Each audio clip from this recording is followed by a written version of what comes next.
মোবাইলের বা ল্যাপটপের যদি সার্ভিসিং এর একটা কাজ জেনে আসে বা সেলস এর ভালো একটা অভিজ্ঞতা নিয়ে আসে, তাহলে যে কোনো দোকানে, বাংলাদেশি হোক যে কোনো দোকানে জবটা খুব তাড়াতাড়ি পেয়ে যায়। 1 বিলিয়ন পিস মোবাইল একদিনে সেল হয়ে যায়। আপনারা যদি ব্যবসা করতে চান, দুবাইকে সিলেক্টেড করতে পারেন।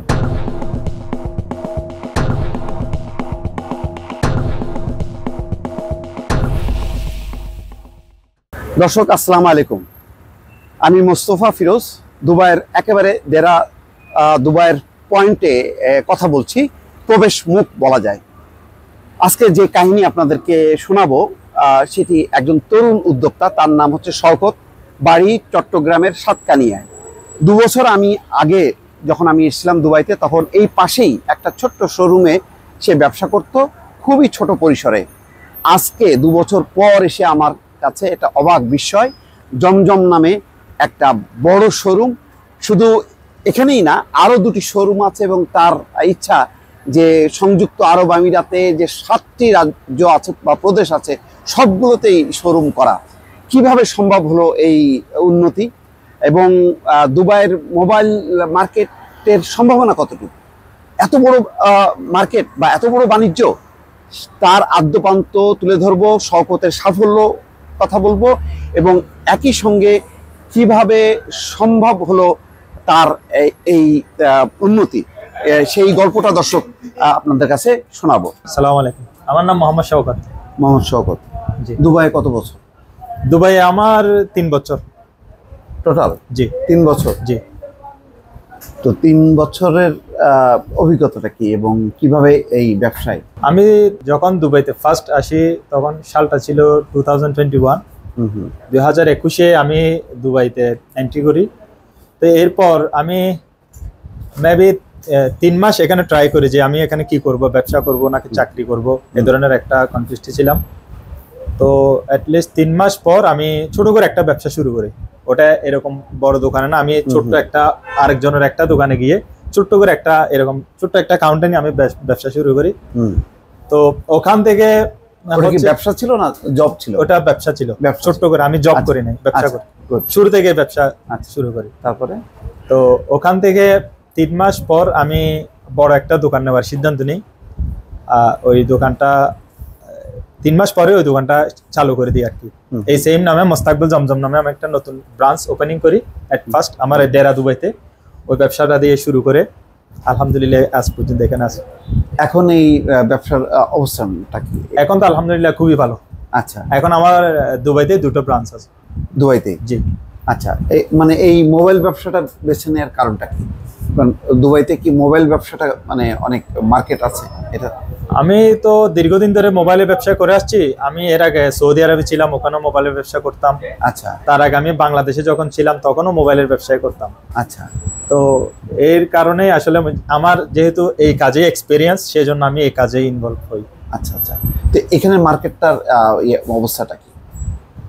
দুবাইয়ের মোবাইল ব্যবসাটা মার্কেটিং নিয়ে যদি বলতে চান, এটা তো আসলে বিশাল একটা মার্কেট। দুবাইয়ের মার্কেটটা এটা ইন্টারন্যাশনাল বাজার, অনেক বড় বাজার। এখানে মার্কেটটা অনেক বড় একটা মার্কেট। এইরকম দোকান হাজার হাজার দোকান আপনি দুবাই দেখতে পাবেন। সেই জায়গায় মানে আমাদের অবস্থানটা কি, মানে বাংলাদেশিরা কি অবস্থানে আছে, পাকিস্তানি বা অন্য দেশিরা কে কি অবস্থানে আছে?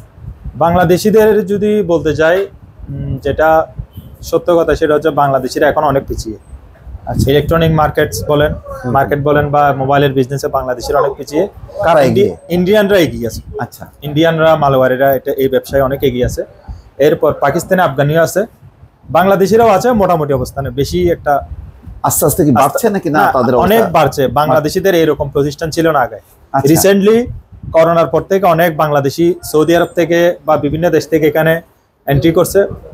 আমার মনে হয় যে এখন বাংলাদেশের অবস্থান আস্তে আস্তে বাড়তেছে।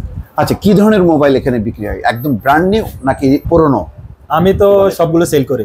আমি ব্র্যান্ড নিউ সেল করি, ইউজডও আমি সেল করি। সব কোনটা বেশি চলে? কোনটা এখানে মূলত ইউজড বেশি চলে। Used mobile. এর কারণটা কি?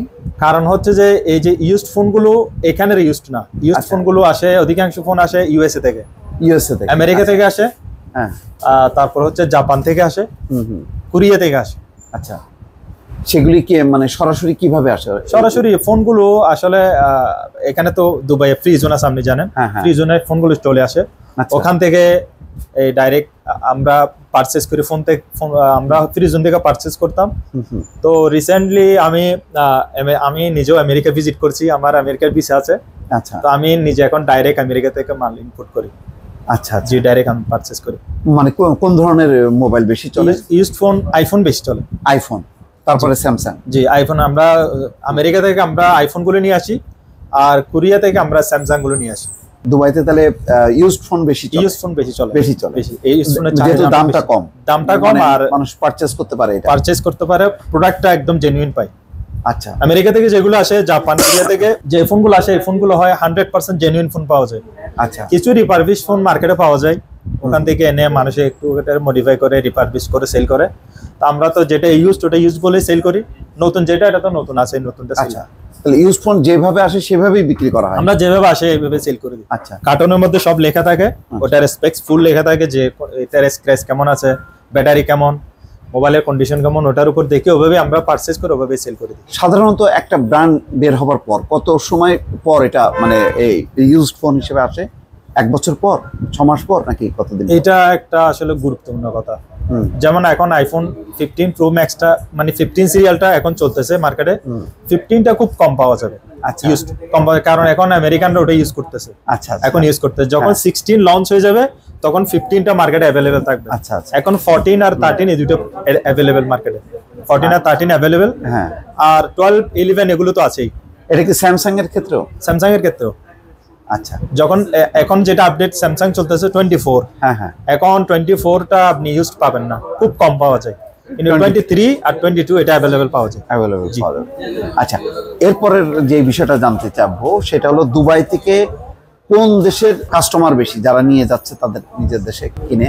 এখানে তো মিক্স কাস্টমার আপনি বলতে পারেন, তার মধ্যে সবচেয়ে বেশি হোলসেল বিক্রি হচ্ছে বেশি না পাইকারি? পাইকারিও হয়, আবার রিটেইলও হয়, দুটোটাই হয়। রিটেইলও হয়। জি। আচ্ছা, কোন দেশের নাগরিকরা মানে বেশি নিয়ে যাচ্ছে? আফ্রিকানরা অনেক বেশি করে। আফ্রিকানরা? জি, আফ্রিকানরা অনেক বেশি পারচেজ করে।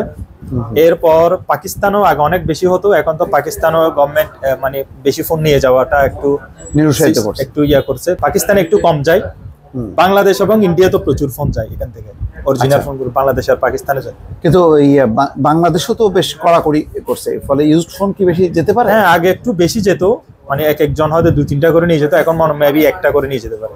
এরপরও প্রতিটা যাত্রী মোটামুটি একটা ফোন নিয়ে যায় এখান থেকে। আচ্ছা, তাহলে অনেক ফোন যাচ্ছে? অনেক ফোন যাচ্ছে। আচ্ছা, আপনি দুবাইয়ের মার্কেটটা যদি ফোনের মার্কেটটা বলেন, এটা আসলে বিশাল একটা বড় মার্কেট।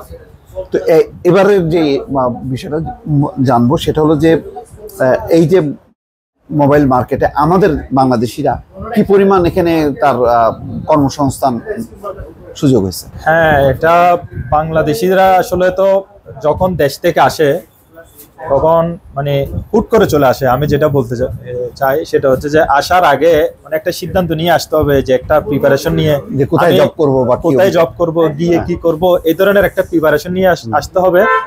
এবং একটা একাডেমিক জুড়ে একটা সার্টিফিকেট নিয়ে আসতে পারে, যেটা এখানে সব আপনি যে কোনো কোম্পানি বলেন, দোকান বলেন, ওরা খুঁজে যে আপনার কি অভিজ্ঞতা আছে, এটা একটু আমাদের দেখান। তো যদি প্রপারলি যদি একটা মানুষ ধরেন সার্ভিসিং এর কাজটা যদি নিয়ে আসে, বা সেলসম্যানের ভালো একটা অভিজ্ঞতা থাকে, যে কোনো কাজ মোবাইলের বা ল্যাপটপের যদি সার্ভিসিং এর একটা কাজ জেনে আসে, বা সেলস এর ভালো একটা অভিজ্ঞতা নিয়ে আসে, তাহলে যে কোনো দোকানে, বাংলাদেশি হোক যে কোনো দোকানে, জবটা খুব তাড়াতাড়ি পেয়ে যায়। আমাদের যে পরিমাণ মোবাইলের এইরকম দোকান আছে, হ্যাঁ, শোরুম আছে, তাতে বাংলাদেশিরা তাদের সংখ্যা কেমন?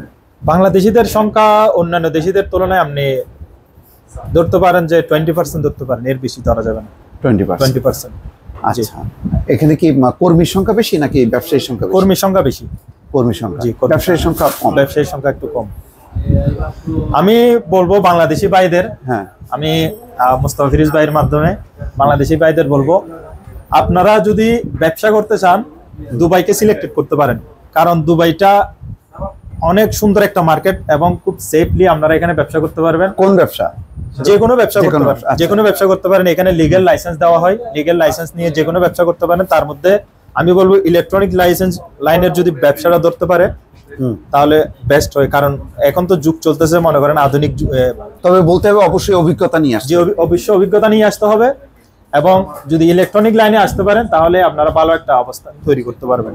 আরেকটা কথা আমি অ্যাড করি, সেটা হচ্ছে যে দুবাইয়ের মার্কেটে আমি যদি বলি যে ভাই আপনি আগামী কালকে থেকে এসে দুবাইয়ের ব্যবসা শুরু করেন, মোবাইলের ব্যবসা শুরু করেন, এট দ্য সেম টাইম মানে আজকে যদি বাংলাদেশিরা এসে 1000 জন মানুষ যদি একসাথে এসে 1000টা বিজনেস শুরু করে, আমি মনে করি যে আমার ব্যবসায় বিন্দু পরিমাণ ক্ষতি হবে না।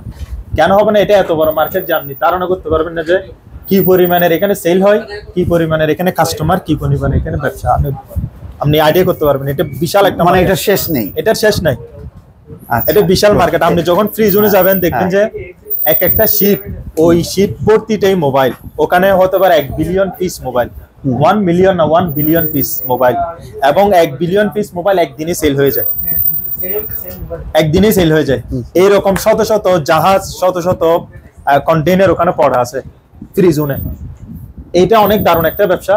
আপনারা আসেন মোবাইলের ব্যবসায় করেন। আমি বলবো আপনারা মোবাইলের ব্যবসা শুরু করেন, অন্তত পক্ষে আমরা বাংলাদেশিরা এগিয়ে যাই, আমরা বাংলাদেশিরা সামনে আগাই মোবাইলের ব্যবসা দিয়ে, কারণ এই ব্যবসাটা অনেক সুইটেবল একটা ব্যবসা। অনেক ধন্যবাদ। দর্শক শুনলেন, শওকত 3 বছরের মধ্যে তার ব্যবসার পরিধি বাড়িয়েছে। তো সে যদি পারে, এবং সবাইকেই কিন্তু অনুপ্রাণিত করছে, কাউকে নিরুৎসাহিত করছে না, তার মানে হচ্ছে বিশাল একটা বাজার আছে। সেই বাজারে যদি অভিজ্ঞতা নিয়ে কেউ আসে, সে ব্যর্থ হওয়ার কোনো সম্ভাবনা নেই।